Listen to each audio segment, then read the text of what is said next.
Olá, tudo bem? Seja bem-vindo para mais uma edição do Central do Agro.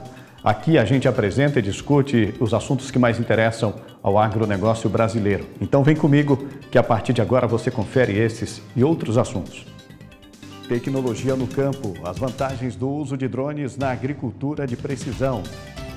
Feira Florestal Brasileira, conheça inovações e tendências para a colheita de madeira plantada.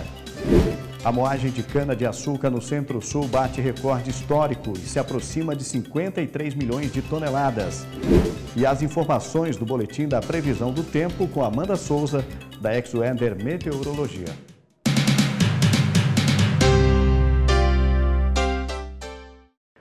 E agora eu vou chamar uma reportagem sobre o uso de drones na agricultura de precisão.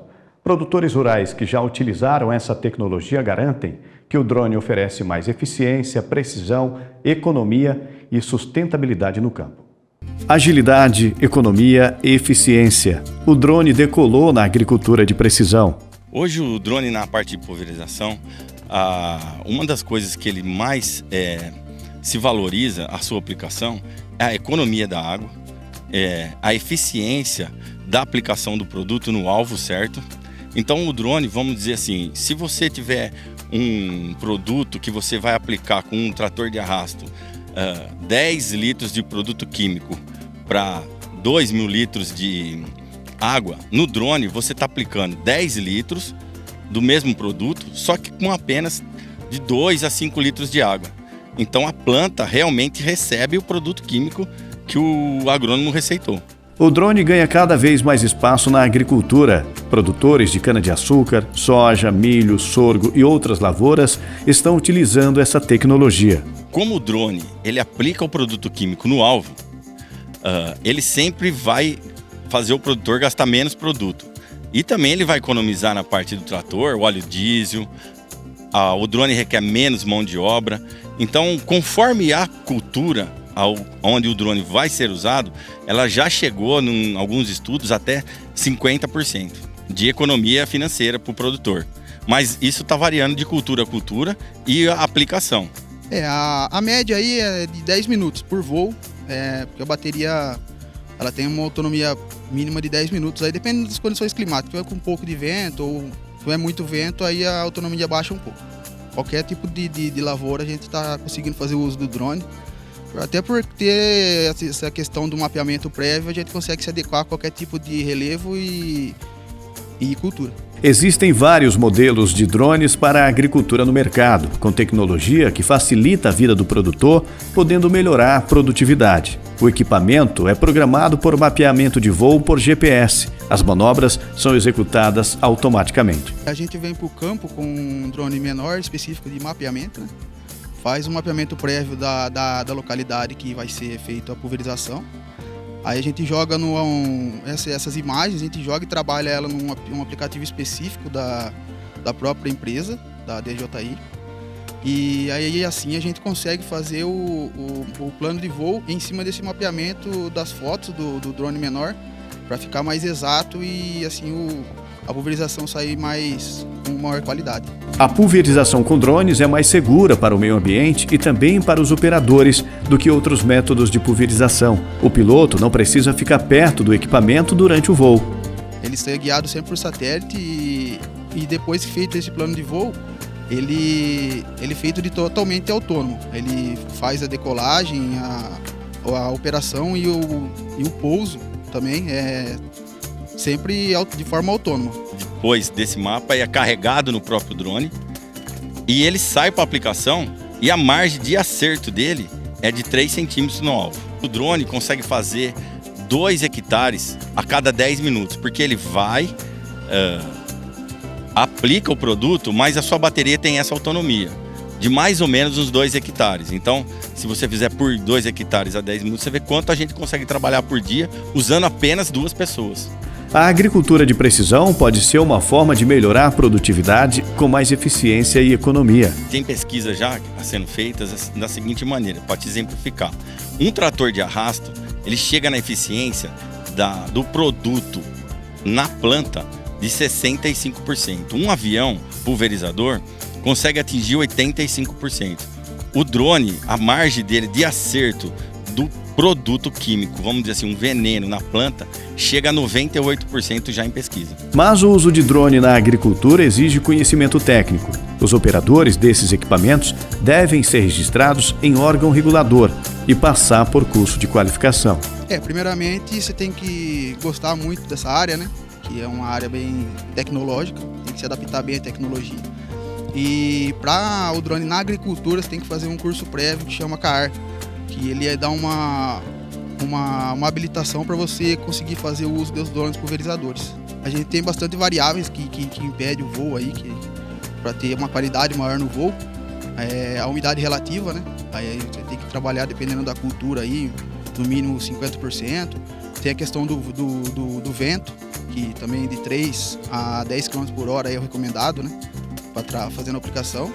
E a temperatura, que não pode estar acima de 30 graus, porque aí a gente pode sofrer um pouco com a evaporação da cauda.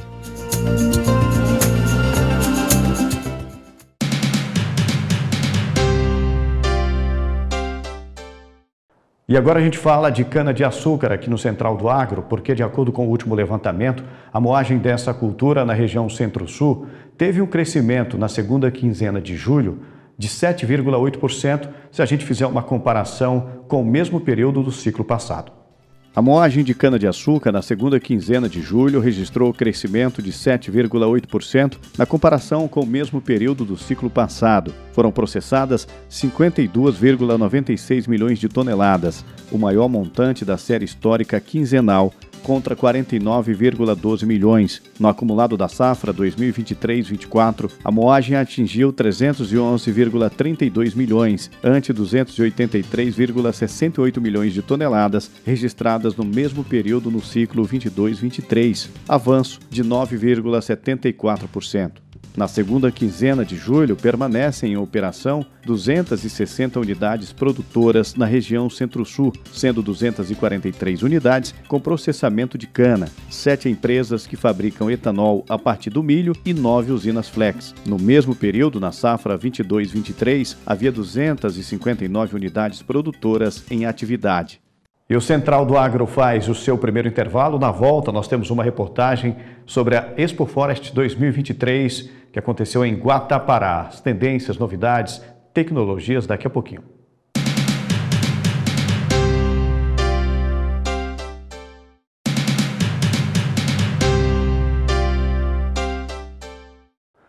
Daqui a pouquinho a gente vai trazer a reportagem sobre a Expo Forest 2023, a Feira Florestal Brasileira. Mas antes, nós temos informações de que o agronegócio brasileiro teve crescimento de 1,2% no mês de julho, quando a gente compara com o mesmo período do ano passado. Confira.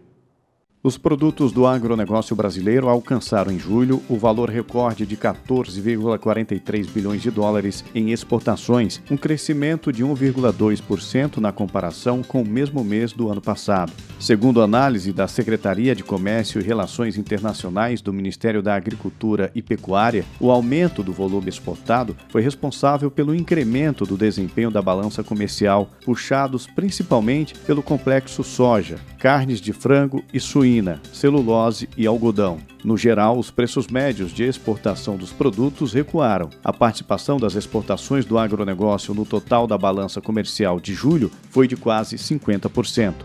China, Argentina, Argélia e México são alguns dos países em que as exportações do agro tiveram aumento absoluto das exportações acima de 100 milhões de dólares. De acordo com analistas, de janeiro a julho deste ano, as exportações do agronegócio alcançaram 97,12 bilhões de dólares, alta de 3,9%.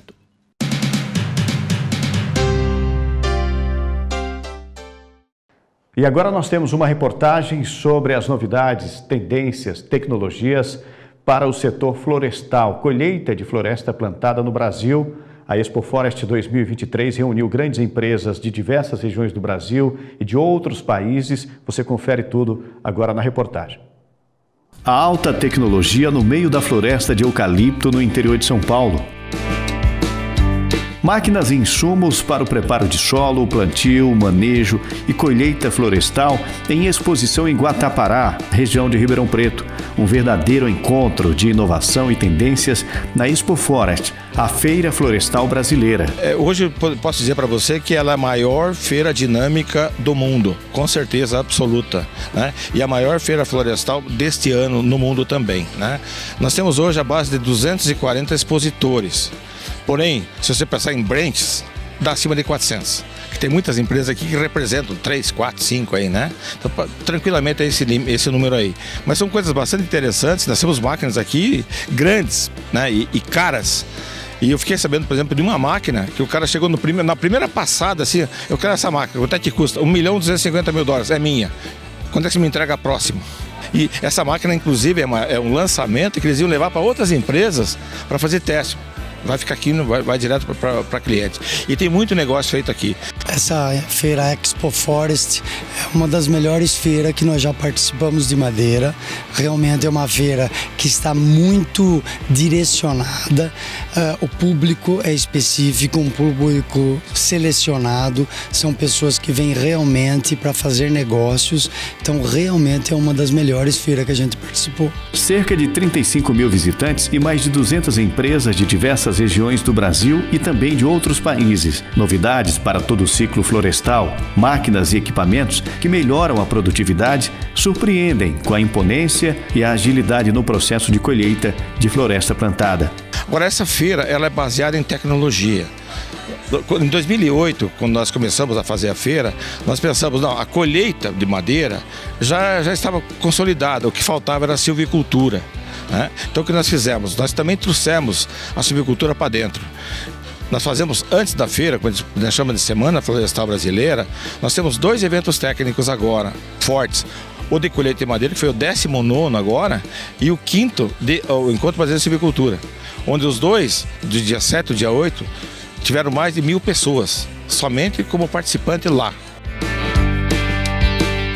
O Brasil é referência mundial quando o assunto é floresta plantada. O país possui quase 10 milhões de hectares com florestas plantadas de eucalipto e pinos, as mais produtivas do mundo, que abastecem as indústrias de celulose e papel, de painéis reconstituídos, de siderurgia e de produtos de madeira processada mecanicamente. E mais uma coisa importante, no último nós tivemos 32 países representados. Hoje com certeza temos mais de 40 países. A América Latina toda está aqui representada, além de África do Sul, Indonésia, Índia e a Europa inteira. E o interessante também é que tem empresas fortes, grandes, que trouxeram todo o time, inclusive de fábrica. Tem pessoas que trouxeram, desde o presidente até mais de 45 pessoas praticamente só de uma fábrica. Tem empresas que trouxeram mais de 250 pessoas do mundo inteiro, cada uma. Nos últimos anos, o Brasil atraiu investimentos internacionais para o setor. Foram abertas novas fronteiras e oportunidades de negócios, mais avanço em aprimoramento de técnicas também surgiram, com novas tecnologias e investimentos em pesquisas. O idealizador da Expoforest explica que a Feira Florestal Brasileira nasceu dentro deste contexto. Essa feira, na realidade, é como se fosse um muro, onde você coloca tijolinho por tijolinho. O primeiro tijolo foi colocado em 1977. Nós tínhamos 25 pessoas participando, né? E sempre puxando as empresas de máquinas e equipamentos conosco. 77, 78, 81, junto com os alemães, e a partir dali eu assumi isso daí. E nós tínhamos chamava-se na época um curso de atualização em sistemas de colheita e transporte florestal. E isso aí foi criando, virou um seminário. Passou de 25, como eu comentei, para 70, para 150, para 300, para 500, para 600 pessoas, só em questão da colheita de madeira. E sempre, como eu comentei, trazendo as empresas junto. Fazíamos uma exposição de máquinas e equipamentos e também fazíamos um dia de campo, onde já tinha apresentações dinâmicas. Aí em 2008, o pessoal tanto falava em feira florestal, então vamos virar uma feira. E fizemos a primeira feira em 2008, lá em Curitiba, de forma estática. Em 2011, surgia a primeira edição dinâmica da Expoforest. Porque nós fazíamos sempre de 2 em 2 anos, e em 2009 Teve, em 2008, teve aquele grande problema, né, aquela crise financeira, e o pessoal justamente comentou o seguinte: nós vamos 2010, porém não tão forte. Então é o seguinte, o nosso sonho sempre foi fazer uma feira dinâmica. Então vamos fazer uma dinâmica? Vamos. Todo mundo topou e nós fizemos a primeira feira dinâmica em 2011, depois 2014, 2018. Deveríamos ter feito ano passado, porém, faltando pandemia, foi impossível. Por isso nós estamos fazendo esse ano. O Central do Agro vai para um rápido intervalo. Você continua com a gente, é bem rápido, porque na volta nós vamos falar sobre a estimativa de safra de grãos 2023-2024. A gente volta já.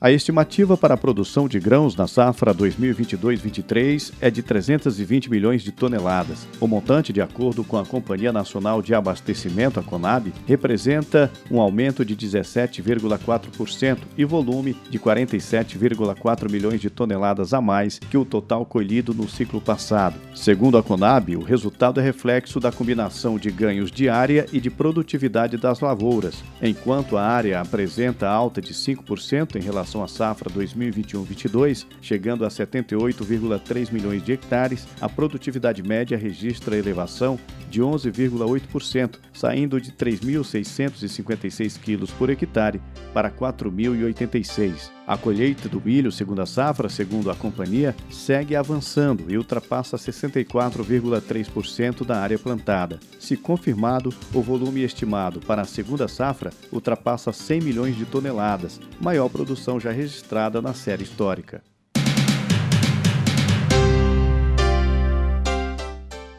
E a nossa próxima reportagem é sobre a disponibilidade de máquinas e equipamentos para todo o ciclo da silvicultura. Você vai conhecer esses equipamentos, máquinas gigantes que estão disponíveis no mercado. Acompanhe a partir de agora.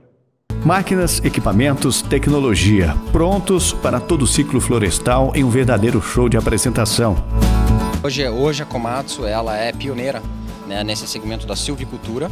E esse segmento da silvicultura mecanizado, ele vem completar todo o ciclo florestal. Então, desde o preparo de solo, onde a gente faz com subsoladores, né, com a máquina AD155, AD85, passando pelo processo do plantio, que a gente tem exatamente duas máquinas que podem ser usadas para o plantio, uma máquina tripla, que é exatamente essa que está atrás de mim, que é a AD61, com 3 cabeçotes, muito usada para áreas planas, e também a PC210 com um cabeçote, né, muito usada para áreas declivosas. A gente tem um terceiro protótipo, que é a PC240, com cabeçote duplo, que também pode ser usado em áreas planas e declivosas. Equipamentos robustos que agilizam o processo de produção de floresta plantada e facilitam a vida do produtor na silvicultura. Todas essas máquinas, obviamente, elas vêm compor, né, todo esse ciclo da floresta, onde nós já temos todos os harvesters de esteira, harvester de pneu, todos os forwarders, né, que estão para o segmento do CTL.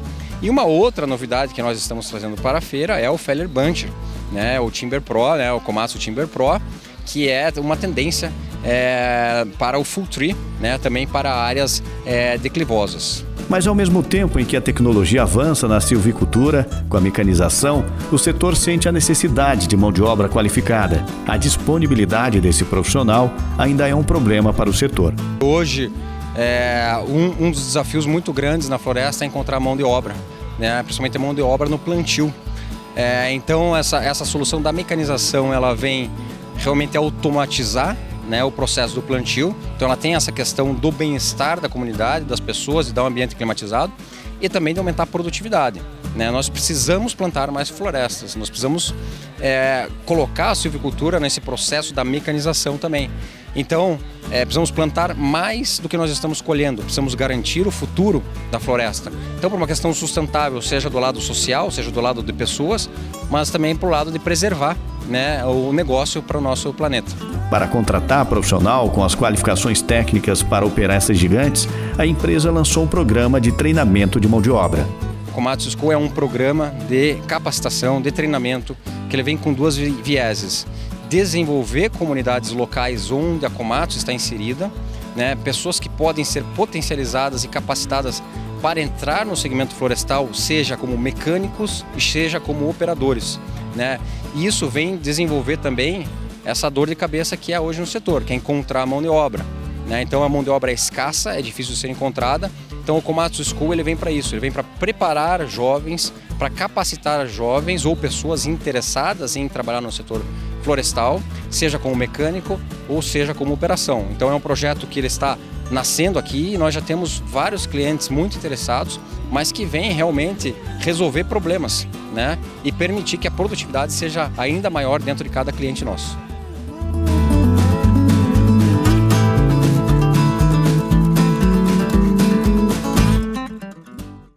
E agora chegou o momento da gente acionar a Amanda Souza, da X-Weather Meteorologia, com informações do boletim da previsão do tempo, informações importantes para o produtor rural.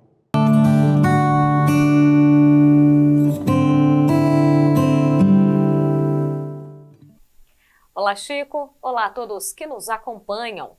A imagem de satélite ainda mostra nuvens carregadas sobre o sul do país, mas o sistema frontal enfrenta dificuldades para avançar pelo centro-sul por conta do padrão de bloqueio atmosférico.